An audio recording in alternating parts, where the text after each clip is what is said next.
Hello, everybody, and welcome to the Maurice Brown Comedy Hour. We have a special guest for you today, Washington, D.C. comedian. We run into each other quite well. Every now and then we run into each other on the open mic scene. He's also been on the Maurice Brown Comedy Show that we did, I believe, maybe 2 years ago, but excellent comedian. We did that show at the Draft House in Washington, D.C. I believe it's the Draft House. I should remember. I'm 56. Anyway, we got a great comedian coming up, from Washington, D.C.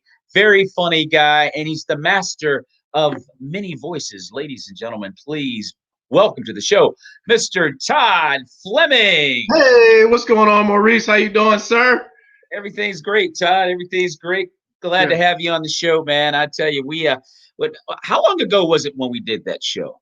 I just saw an old email. It was 2018, maybe March. And it was at the Draft House, right? Yep, DC Draft House. Draft House, great comedy venue, man. No question about it. This pandemic's been crazy. We were kind of talking about it before we came on live. Mm-hmm. What's been your activity with the pandemic? Have you tried the virtual platform? Yeah, so I would say late March through like May, I was really my creative juices were just flowing, and it was just I was making a lot of like funny videos that I was putting on, IGTV. I've seen a couple of them too. They're pretty good. Yeah, thank you. So I was doing that, and then I have been on a handful of Zoom shows. So Mike Quinlan, Ronald James, and Alex Starr out of New York, they all put me on some Zoom shows. Okay. And those went pretty well. I mean, the first one, it took some getting used to. And it's weird without getting that crowd feedback that you're used to. Yeah. Because you feed off the energy, But they went pretty good all in all. So I've done a little bit of that. Yeah, I did my first Zoom show about a week and a half ago with Hetty Sandberg. She does pandemic pleasantries. So she kept inviting me, and I said, okay, I'm going to do it, because I was trying to hold out. And as we were talking about before we came on, I forget holding out. It's going to be a real minute before we're back out there live. So I said, look, I need to go ahead and do this and just get used to it. And the laughs are delayed. Yeah. 3 to 4 seconds. So you're trying to establish rhythm, and then after a while you do kind of get into it. And actually I had a pretty good set. Mm-hmm. I'm going to do one on Thursday coming up with Mark Palchik and some old dudes. We're gonna do the old dude show. I don't know if you know Farley and Mark Palchik and what's the girl, Blair Postman. You know Blair?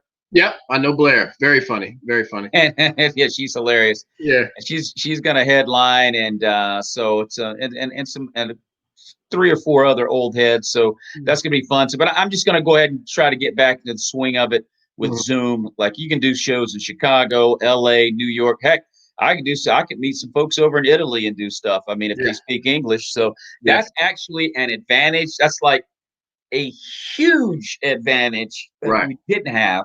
Yeah. So there are distinct positives out there as far as, meeting new comedians and networking, Absolutely. Yeah. And I mean, it's like we said, it's different, but it's necessary, at a time like this. And, I think a lot of innovation comes out of that sort of necessity. So, I'm not mad at it. Hopefully, I'm sure it'll stick around. I mean, obviously I'd love to be back on a live stage, but, for the time being, it is what it is, as they say, right? So yeah, I've seen I've seen some of your videos, dude, with the impressions and everything. I actually had no idea that you were an impressionist as well. You're pretty good, Todd. Thank you. Thank you. Yeah, I've been doing voiceover work longer than I've been doing stand-up comedy. So. Oh, really? Okay. Wow. Yeah. So I probably got into voiceover work about 15 years ago. Okay. And the first time I got a check in the mail, I was like, "Oh, I can do this." Yeah. It's just it's a really lucrative thing if you can do it, often enough. Yeah. Have you really? I mean, 'cause this is really the time, Todd, to really go for something like that. Yeah. Yeah, I'm working on getting my website back up because I used to have a personal website and I just kind of let it fall by the wayside. And I just started doing a lot of my promotion and stuff through social media. But I'm working on getting my website back up, and I've been sort of auditioning for voiceover gigs and stuff like that. So yeah, I mean, you're right though. It is the time to go for it. Because You're one of the more well-respected comedians in the DC area. A lot of people find you to be very, very good on stage and pretty prolific. I definitely can testify to that because I've worked with you. I've seen you around yeah, a number of times. Do you have any comedy heroes, Todd? People that you just kind of looked up to in the yeah, comedy game and maybe patterned yourself after a little bit? yeah. So it's funny. I don't know that I would say that I pattern myself after anybody, but there are so many comics who I've admired through the years. So I mean, my top core group, I would say, are like Richard Pryor, George Carlin, Eddie Murphy, Dave Chappelle, Patrice O'Neill, and Chris Rock. I mean, that's probably like my top six. But I mean, I draw different things from a lot of different comics. So like I love hosting. I love hosting shows. Yeah. And two of the best hosts that I've ever seen are Martin Lawrence and D.L. Hughley. So there's parts of like what they do in terms of crowd work and stuff that I've tried to incorporate. And then when I was growing up, I mean, the funniest people when I was growing up were probably like Carol Burnett, Phyllis Diller, Yeah. Yeah. Lucille Ball, Joan Rivers. So I appreciate the fact that comedy can give you stuff from so many different places and different types of people. It doesn't matter, what your race or age or ethnicity or anything. It's just, funny is funny. It So, is, and I tell you, this pandemic, man, has given me a lot of patience. mhm. Todd, I ain't kidding you, man. Somebody stole a car in front of my house uh, the other day, dude, and you know what? I didn't even get mad. I didn't even get mad, Todd. I went outside. And I said, "Whoa, whoa, whoa! Wait a minute, hold on. That's my next door neighbor Mitch's car," and I let it go. I did not get mad, Todd. Patience, man. Patience. You gotta That's what love it's it. all about. That's what That's it's all about, Todd. That's what it's all about, man.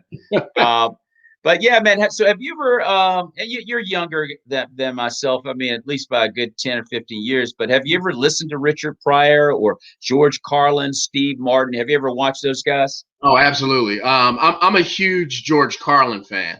And my brother-in-law, if he's watching this right now, which he might be, he's a huge Richard Pryor fan. So he got me one year for my birthday, like this whole box set of Pryor Yeah. stuff, and it's got the pullouts and pictures, and it's really amazing. So Yeah.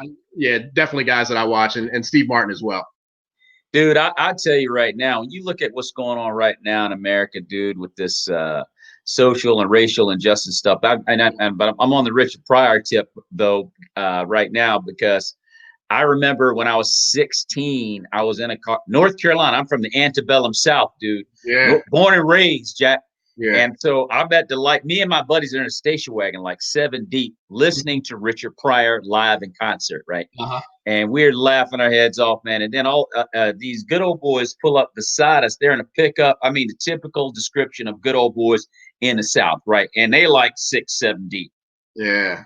And dude, they're listening to the same album. And look, dude, we realized we're listening to the same album, so we're like looking at each other, man. We're laughing our heads off. Yeah. I mean, we're laughing our heads off, Jack, and we kind of like had a moment at the light. It was a good moment, Yeah. Yeah. and then we just drove off into our separate worlds, man. And comedy is so politically correct. Now, I'm a clean comic, Todd. So, I mean, there's that. But even myself doing clean comedy, I have to deal with this political correctness stuff. You Mm, can get people angry, dude, over, I mean, anything. I yeah. did a show, I kid you not, Todd, where my wife has had an incident on the road with some dude in a fishnet shirt, right? I forget the whole story, but I made a joke about it on stage, right? Uh-huh. And this lady, she booked me. And I made the joke, everybody laughed. And then in the middle of my set, she came onto the stage and pulled me to the side and said, "You just offended my nephew. Can you please apologize?" And I'm What? like, It's crazy. now get this. The dude was gay. Mhm. Okay. I didn't know that. Right. The dude had on a fishnet shirt. Hey, I didn't know that. I never saw the guy. Right. You see what I'm saying? I Yeah. didn't even know he was in the room. Yeah. Yeah. So all of a sudden, something that was, and by the way, the joke, which I've since dispatched of, not that it was a bad joke, I just put it somewhere else. Mhm. But the joke was fairly innocent. It was just something, me and my wife were laughing about. The dude Yeah. had on a fishnet shirt running around. I forget what happened, but Mhm. everybody laughed. And after the show, people were coming up to me like, "Hey, yo, you didn't have to apologize for that. That was funny. Yeah. Forget that guy. Who goes to a comedy show in a fishnet shirt anyway?" Hey, Todd, You're it's a asking good for thing he wasn't sitting up front. And matter of fact, if he had gone to another comedy show and that, he would have gotten ripped by another comic for sure. Oh yeah. Oh yeah. You Yeah. know, so I'm just looking at this stuff, man. I'm like, it's so easy, Todd, to offend people now. Mm-hmm. And like I said, I'm a clean comic, and it's happened a number of times. People are getting angry because I said this, I said that, and then I'm like, and I'm gonna tell you one more story real quick, and then I'd love to hear your response to this. Now, I was in a church, and I do have a joke that has the N word in it. Uh-huh. And so, because the NFL, they made it a penalty when Colin was in the league before he was getting in trouble. I Yeah. think because the brothers on the football field and basketball court, man, the N word is like flying all over the Yeah. place. Yeah, You know what absolutely. I mean? Brothers throwing the N word everywhere. You know what I'm saying? So and it's for brothers a term of endearment. Right. A lot of times, and if it's not a term of endearment, it's like, yo, I'm not even gonna repeat it on the show, but it's like, hey, yo, man, yo, step your game up, man. Come on, man, come on. Yeah. Yeah. Whatever. With the N word. So you got all these referees who are white. They're listening to these brothers with the N word is like going like a tennis ball, Uh-huh. Uh-huh. and they don't know how to handle it, right? No. No. So it does. So they made it a penalty, right? They made it a penalty, right? Yeah. So I made a joke about it, and I said I don't understand that. I said that's like penalizing a white man for saying to another white man, "Dude." Yeah. you know what Pretty you know much. what I'm saying? Yeah. That's what it's like, And then Yeah. what did I say? And I didn't really have to even say it, Mm-hmm. but I was at a church function, and it was a spoken word event. Mm-hmm. And so it's not church, but it is church because it got poetry and singing and praise and all that stuff. And they had comedians. So I got up there, and I'm telling these preacher jokes, which they love that. Mm-hmm. Oh man, even flashbulbs are going off. And Uh-huh. I was thinking, I'm gonna tell this joke, and if they don't like it, they're loving me so much, they'll forgive me. Because my oldest son was like, "Dad, you know what, dude? I wouldn't tell that one here." Right? Right. Right. My oldest son was like, "I wouldn't do it." But as comics, you know how we are at times. It's like we push envelopes. Yeah. Yeah. We can't help it. We Right. push boundaries, man. I Right. don't know. It's just something inside of us as comedians, man. If we have one iota of a thought that Mm-hmm. it might work, we're gonna pull a trigger. We'll try it. Yeah. Yeah. I mean, and that's what I did. Mm-hmm. And like I said, I didn't actually have to say the word. Right. But I did it in such a way that was, I thought, fairly non-threatening because it was descriptive and not reckless. Uh-huh. So, well, surely they're mature enough to understand that, right? Mm-hmm. Dude, Todd, as soon as I said that, man, done. I was done, dude. I lost them. They were gone. They were like deuces.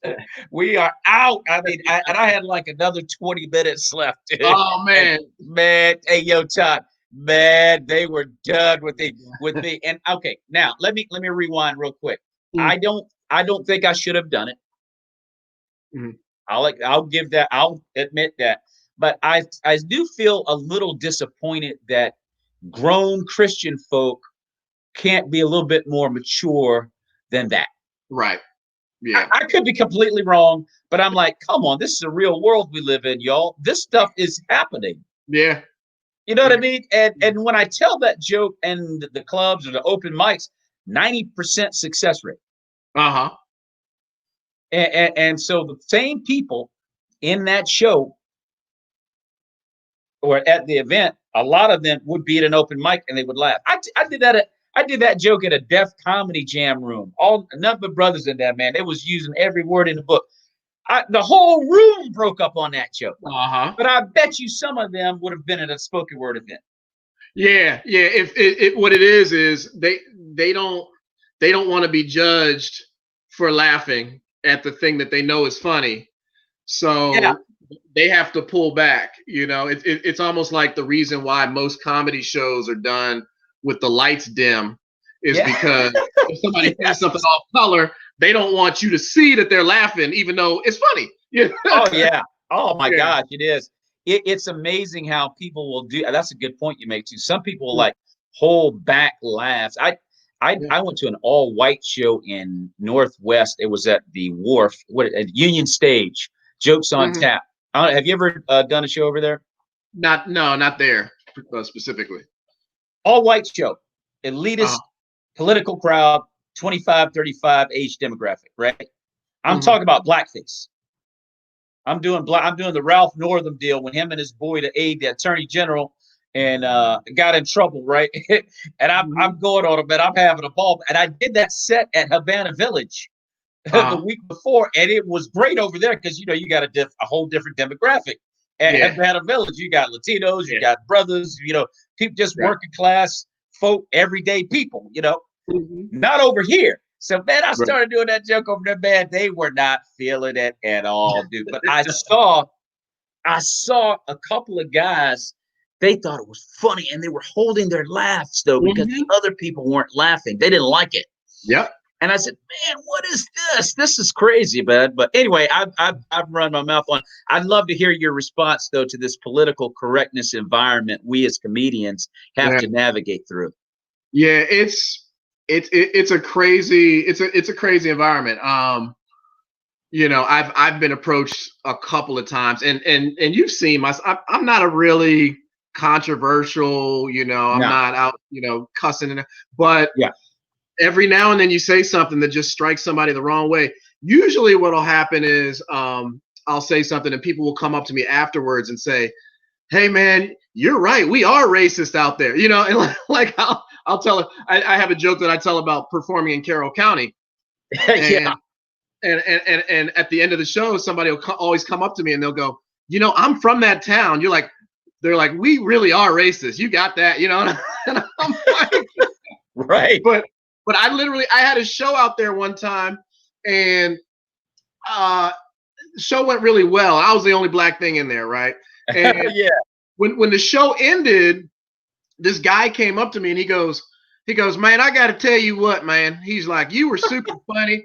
He was like, and I'm so glad you were because we had something planned for you if you weren't. And I was like, what does that even mean? Like, it was scary, man. I was like, oh, let me get out of here. But, comedy is disarming. It kind of, I used to get nervous walking into those spots. Yeah. Um, but over time, I just had to like basically psych myself out and go, first of all, as you've done these shows hundreds of times, nothing bad has ever happened. Yeah. And you know that you can make them laugh. You know what I Yeah. mean? Yeah. So I just go into it almost like they should be the ones who are nervous because I know I'm about to, um, so it's wild. But in terms of like the whole political correctness thing, like Yeah. I see comics really having to deal with that in different ways. I mean, one of my favorite comedians is Bill Burr, and Yeah. and the way he approaches it is he just doesn't care. He No, no, he just doesn't care. He does he not just care. goes, you know what, people, you don't like this, and he just keeps on moving. So He does. And Bill Burr is one of those type dudes that, I mean, he's a true workaholic. Like yeah, he's like tried and worked so hard at being better to the point where he's just prolific at what he yeah. does.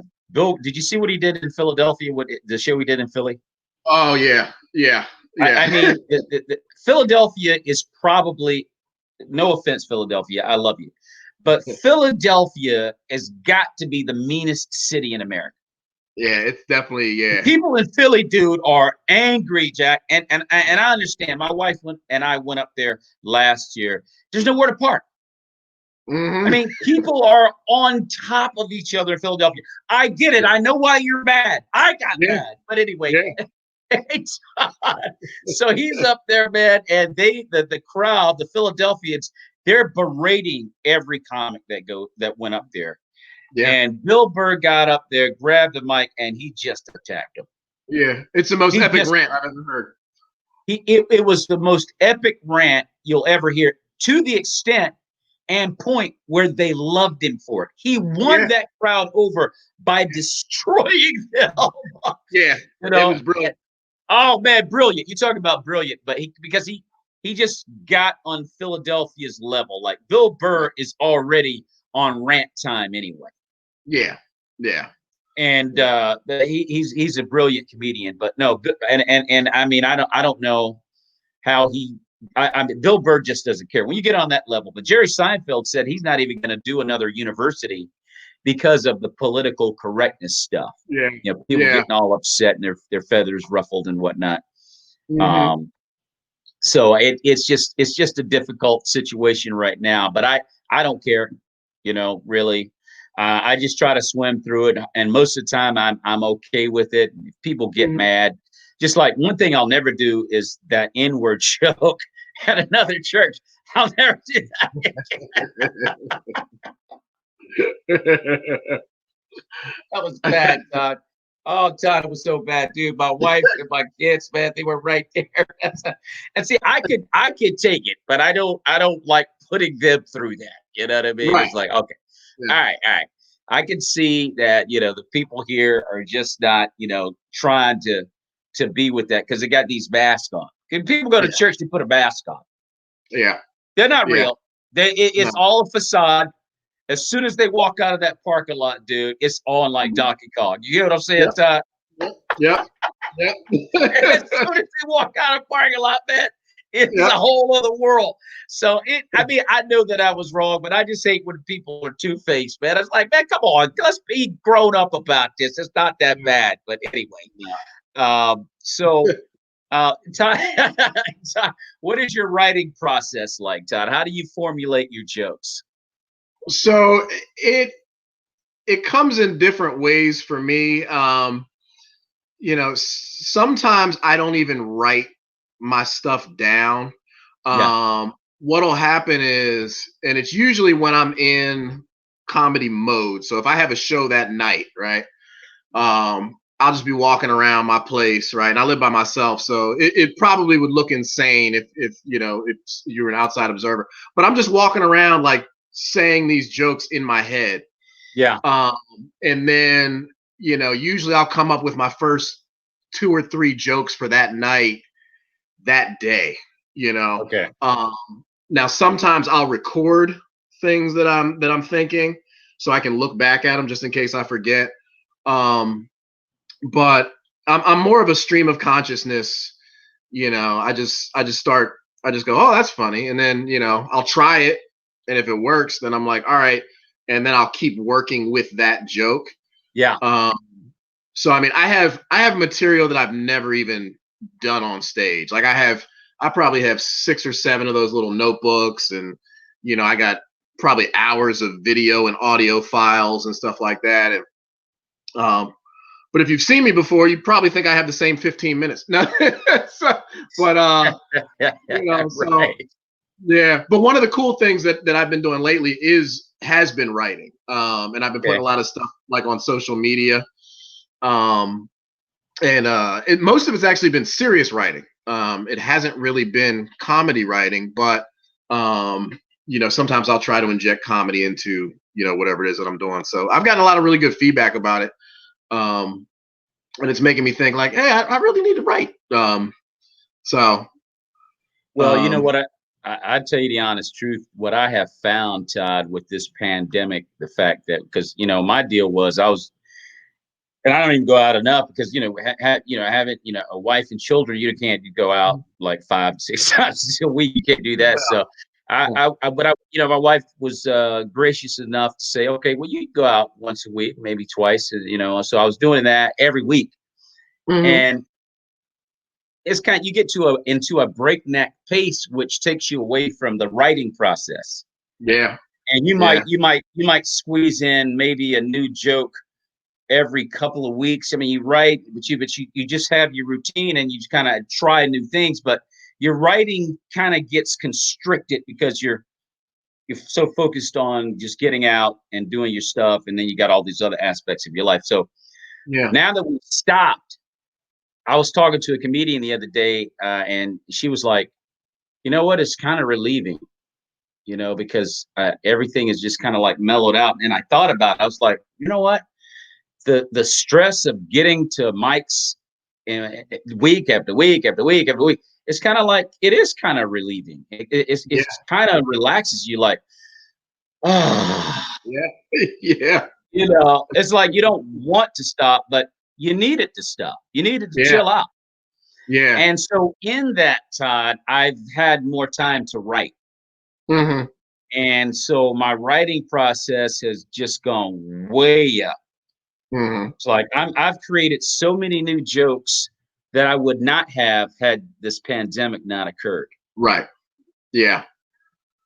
No, it's And at the end of the day, really, that's what it's all about. You got to write, man, and you got to expand, and I found when I start diving into writing, it's like, okay, I'll take one subject and I might be able to write 10, 11 jokes out of it. You start getting to it. Oh, that's funny. And then this is funny. And then all of a sudden you look at the clock and, now you got to go do something else because you don't have, mhm, it's like, oh man, I wish I had more time to keep doing this. So I've yeah, enjoyed writing a whole lot more than I've ever enjoyed writing. So it's been kind of a good thing. The uh, pandemic, it's bad, but actually it's good for just getting your health back in order, your rest yeah, back in order, and again, improving your career and ability as a performer. I really yeah, I feel tons better about the stuff I'm writing now. So, but yeah, yeah, it's all about writing, and that's what I learned. You got to write, man. You yeah, got to write. yeah, yeah. And it's Agreed. not something that most people want to sit down and do, but man, it's amazing. Let me ask you something, Todd. Do you have a ritual or a routine that you go through before you go on stage? Is there any type of deal that you do? Like, I mean, like we all deal with butterflies, no matter how long you've been doing it. As a matter of Yeah. fact, I don't know if you ever watched the show, Bob Newhart show. Yeah. It's been a long time, but yeah, yeah, absolutely. Bob Newhart was a stand-up comic before he got into TV shows, and Uh-huh. Bob Newhart, man, has got to be 90. He's an old guy, but I saw him do an interview not too long ago, and he says to this very day, I mean, as good as he is, and as much as he's accomplished, he still gets butterflies, Oh yeah, before he goes up, But anyway, absolutely. but I mean, so do you have a process? Um, you know, not not really. I mean, you know, every venue is different. So usually I like to try to get there early enough where I can kind of like Yeah, look around a little bit and just sort of feel the room that I'm in. yeah, Um, and sometimes I'll watch the comedians before me, but sometimes I almost don't want to because I don't want it to sort of like change the way that I'm going to approach things. okay, Um, okay, it's not that I'm not trying to watch them, but it's just more of a trying to keep my head clear.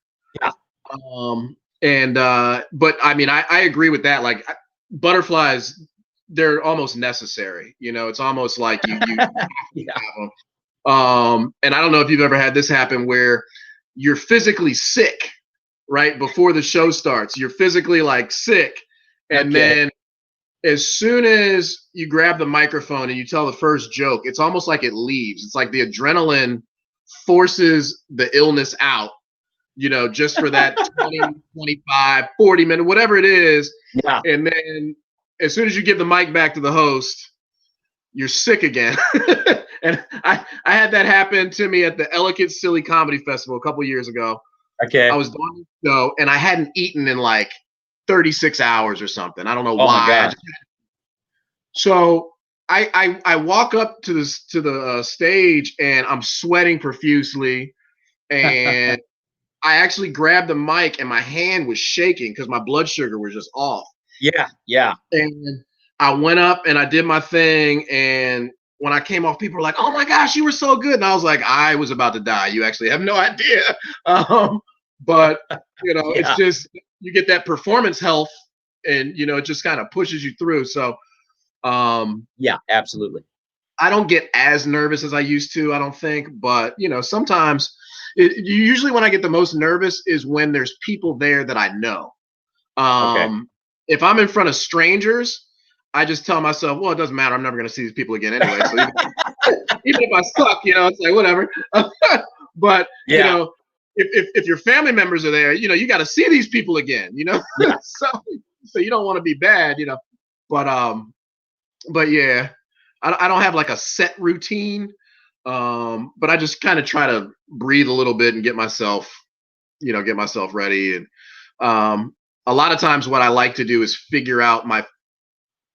I'll create my first joke off of looking at the crowd. You know what I mean, Okay. Yeah. or looking at the venue and just coming up with something funny that's going to break the ice. You Yeah. know, that we Right. all can see, and then go into my stuff. So you Yeah. know.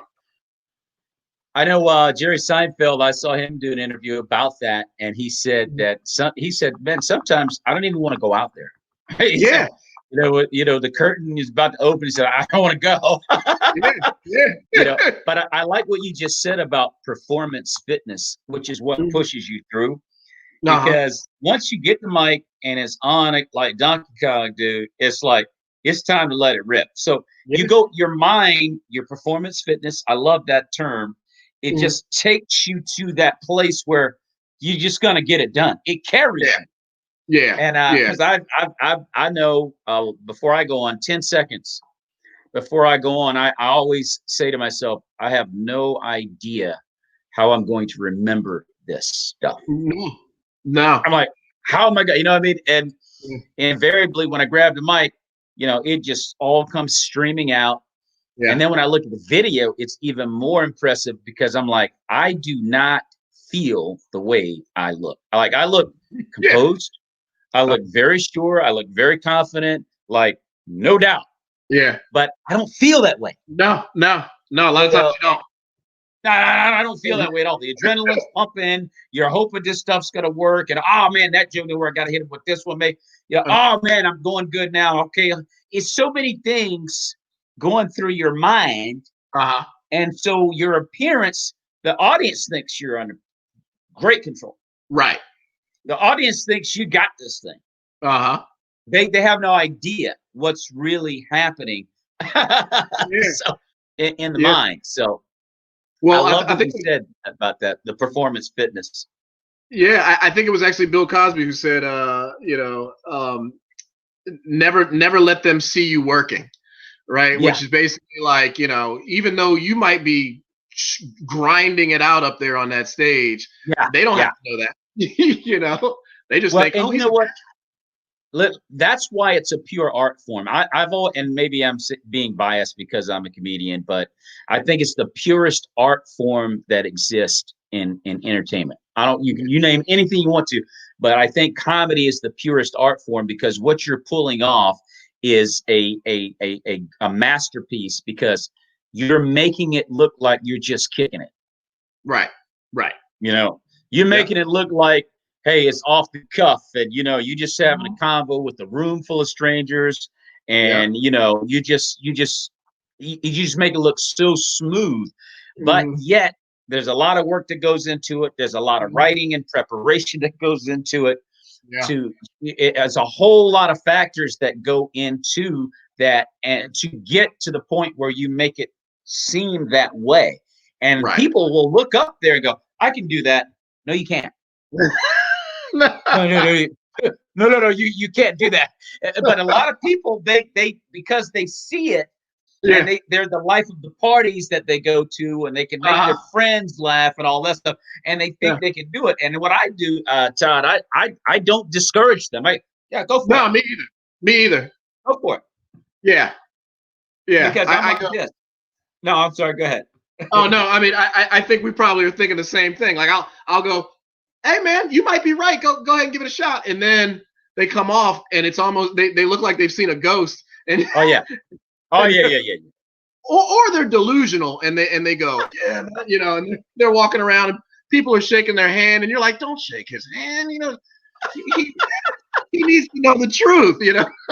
But He needs to know the truth, dude. It's just that simple, time. no. I think go up there. I always encourage them to go up there, because you will find out immediately whether or Mhm. not you ever want to do that again.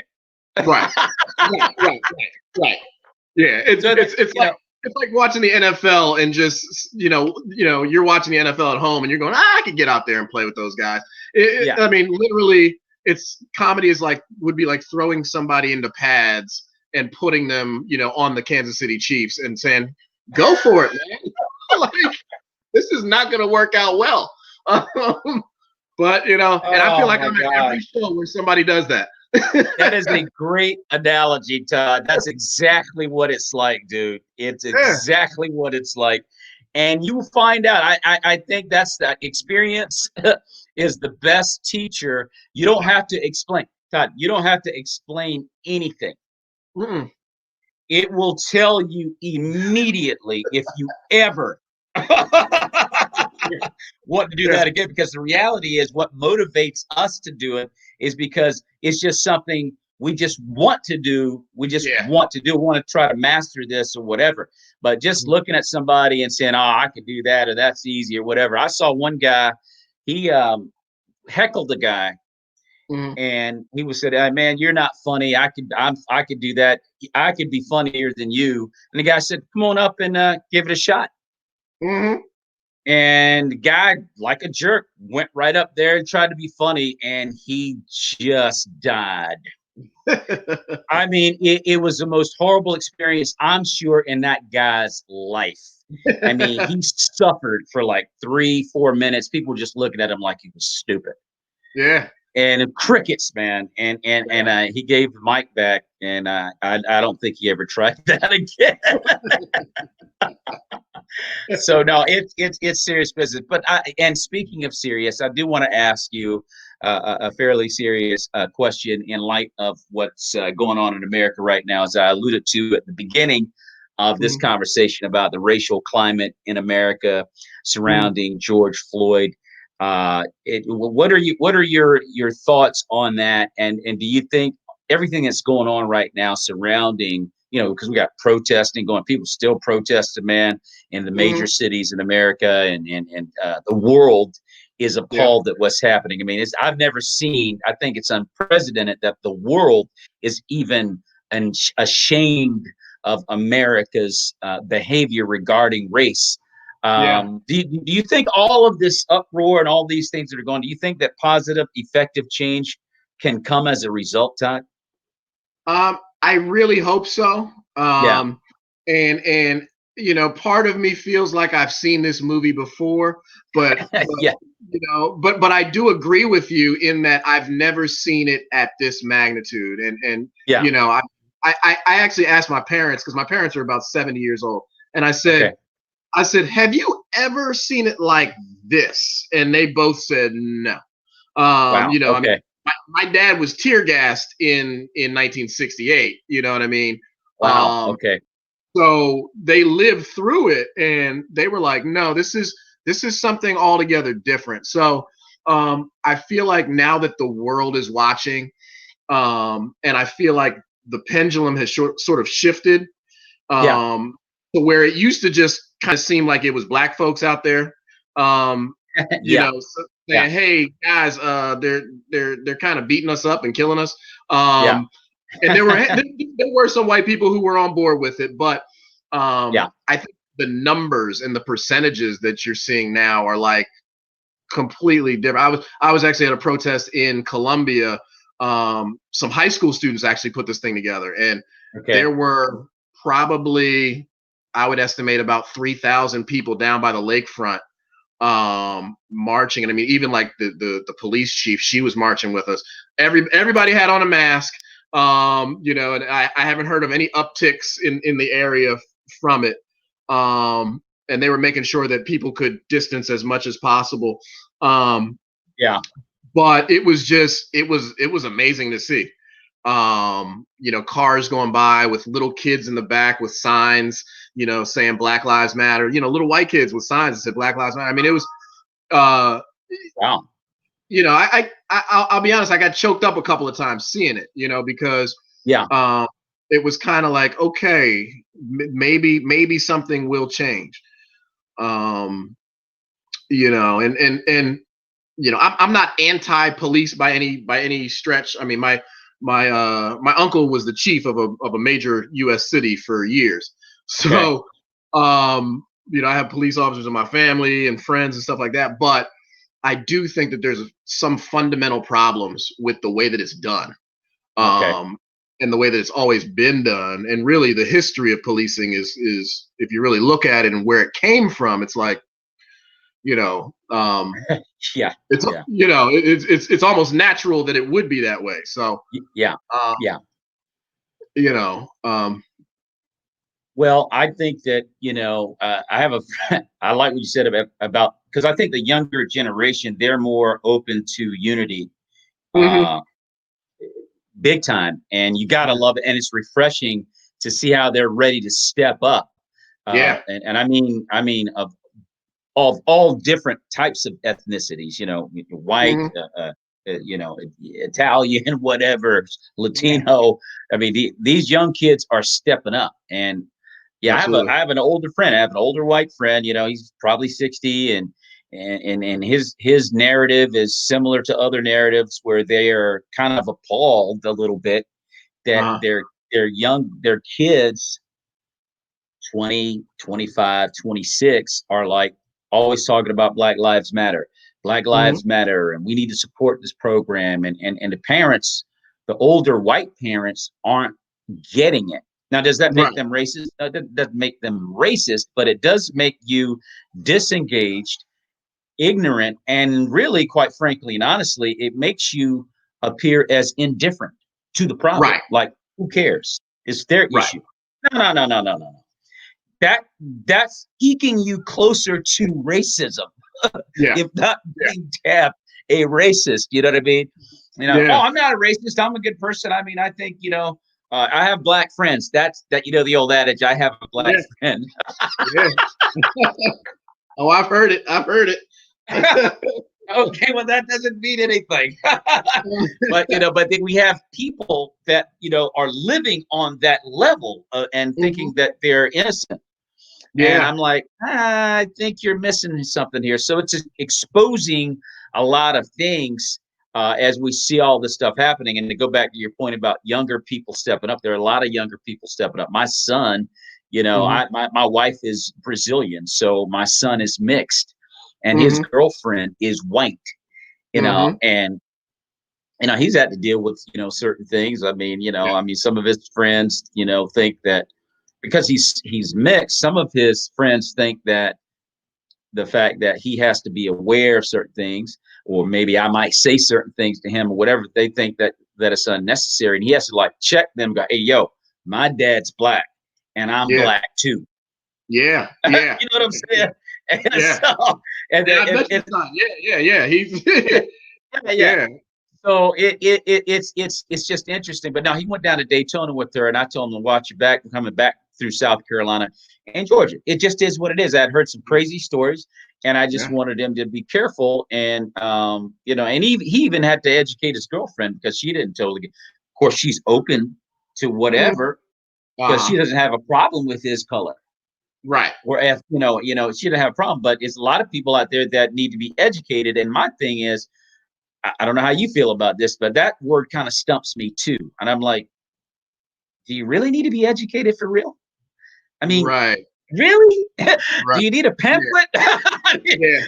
I don't know. How do you feel about that? I told a friend the other day, I said, listen, when it comes to people now who don't seem to get it, Yeah. I said, look, I'll explain it to you twice. Right. And after two times, I'm not explaining it anymore because you're either choosing not to see it, Yeah. Yeah. just willfully ignoring the realities, or there's something more insidious, beneath the surface.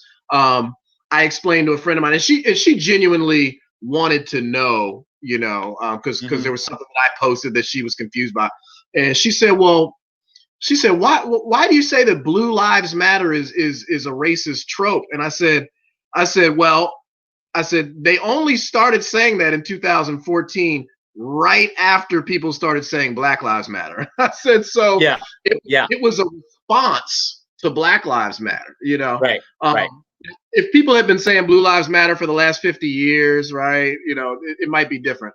But the fact that Black people were saying, hey, can you guys maybe stop killing us a little bit? And people were like, I support police. And it was like, whoa, we didn't. Yeah. Yeah. Like I said, there's police that I like as well, but that's not a blue life. That's a blue uniform, Right. I can't take this off, Yeah. So Yeah.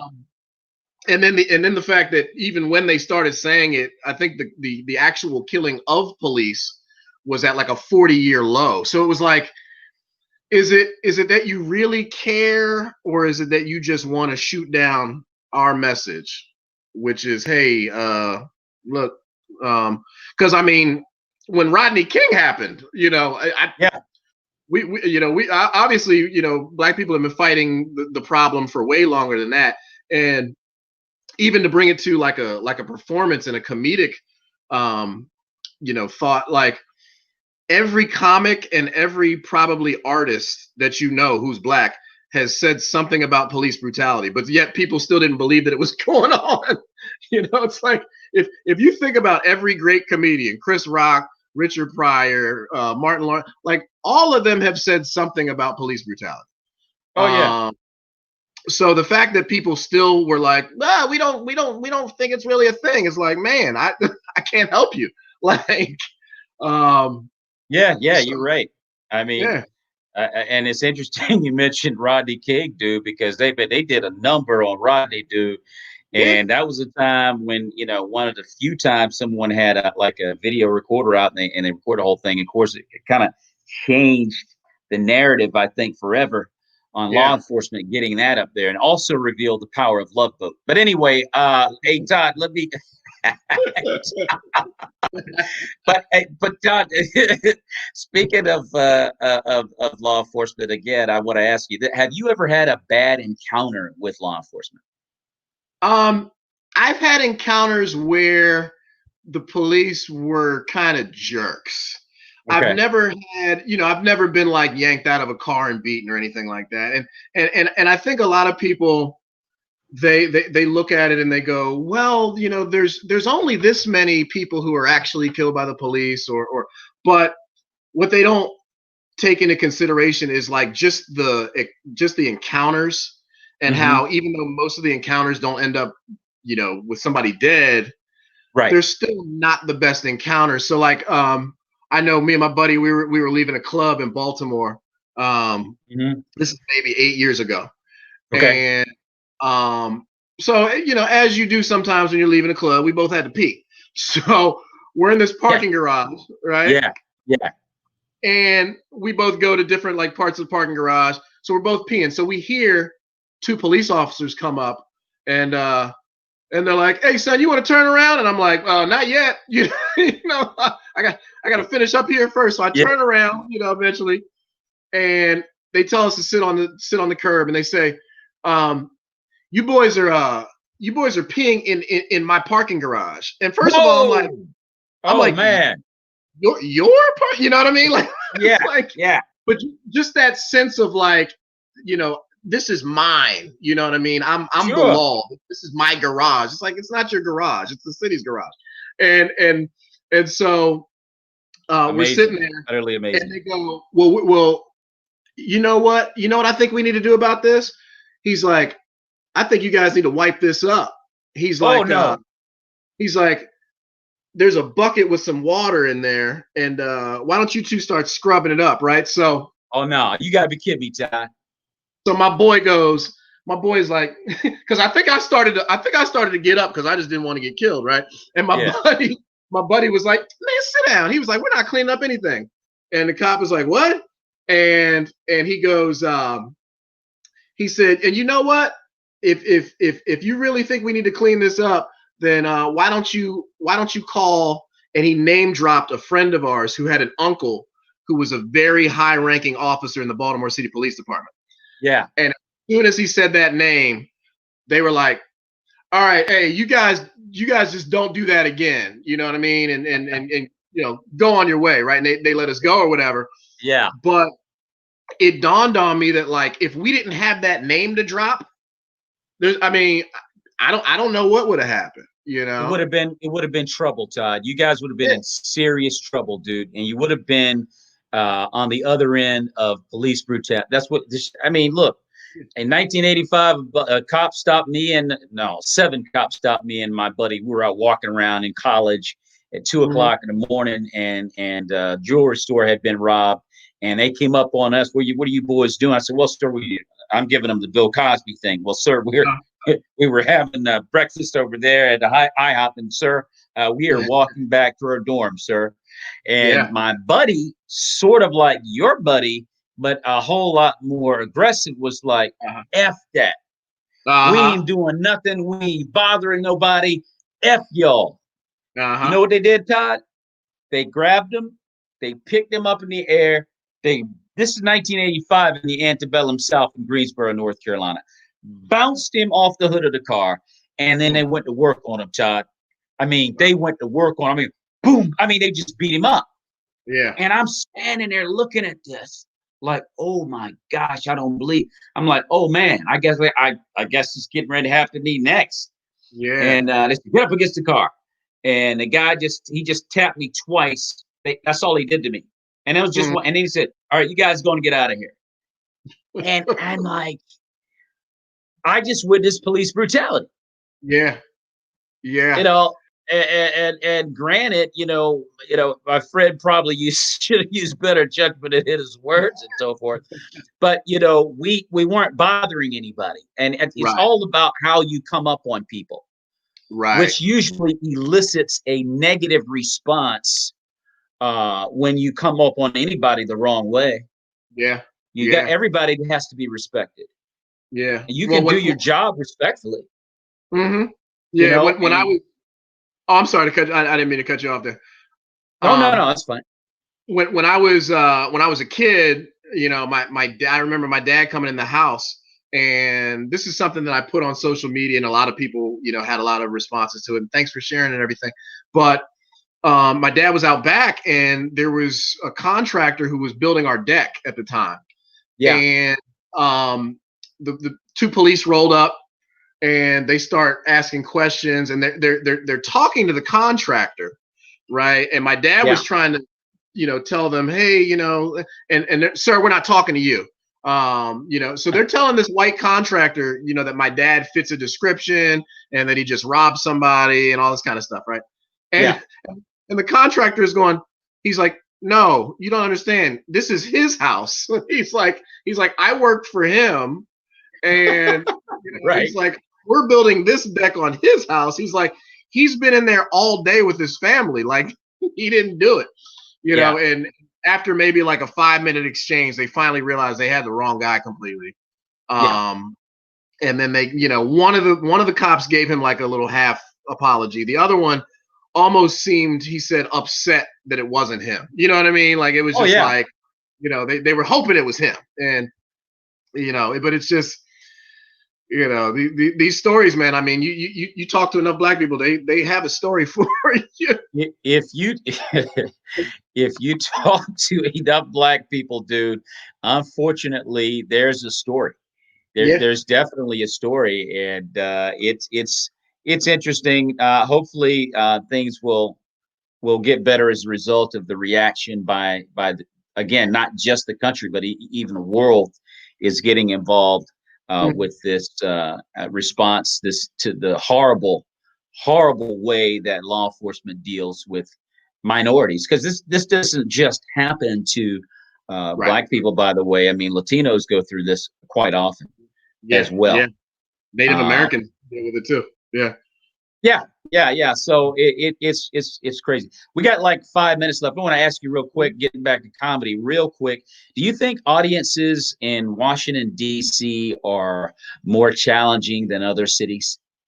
To me, yes, in some ways. I mean, if you're funny in DC, you know you'll get good feedback like anywhere, you know. But Yeah, um, DC crowds to me, and this is no slight on Baltimore or anything. I don't want anybody coming for me after this interview, but uh, DC crowds are very smart, you know, mm. and they're also they tend to be a little bit more PC, which as Yeah, we talked about earlier, is it's not always the best. It's not always conducive for comedy. So right, right. I've had some good crowds in DC, and I've had some that I'm like, oh, this is like pulling teeth. But Yeah, yeah. yeah, And I think that when I talk to other comics and they go out of town, they go up to New York, they go to Chicago or wherever, they come back, go, hey, yo, Maurice, you need to check New York out, or you need to check this city out, because yeah, man, I'm like a star. yeah, You know, when I go to yeah. other places, I mean, I'm like a star, and I've heard that from a number of comedians, by the way, that have mentioned that to me, and I'm like, oh man. And so when you're in this DC bubble and you don't realize that, and so I Yeah. stepped out to Miami, I've been to San Diego, things Mhm. have gone a lot easier there, and I think that you're right. I think crowds in DC are just typically, and it's no slight on other cities, but you just have a smarter crowd Yeah. typically in DC, a political crowd, and Mhm. they you just can't give them crap. Right, You know what I right. mean? It's like your joke needs to be well thought out. It needs to Yeah, be well written, and, yeah. and so forth. You got to write a joke. You can't just Mhm. give them stuff.